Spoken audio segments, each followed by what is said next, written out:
तो सुने ज़रा, उसका इश्क बिना एक गुलाब जैसा है। जितना खूबसूरत उतना ही प्यारा है। कभी नर्म सा तो कभी सख्त सा, तो कभी कांटों जैसे दर्द सा। कभी साया कोई अपना सा, कभी पराया सा बेदर्द सा। उसका इश्क बिना एक गुलाब जैसा है। उसका इश्क बिना एक गुलाब जैसा है।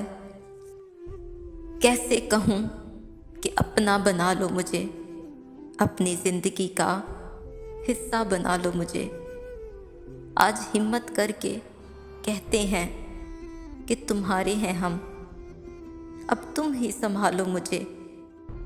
जैसे चांद के होने से रोशन है ना ये रात, तुम्हारे होने से मेरी ज़िंदगी में कुछ वैसी ही है बात। तुम्हारे होने से मेरी ज़िंदगी में कुछ वैसी ही है बात। कैसे कहूँ कि अपना बना लो मुझे, अपनी ज़िंदगी का हिस्सा बना लो मुझे। अपनी ज़िंदगी का हिस्सा बना लो मुझे, हिस्सा बना लो मुझे।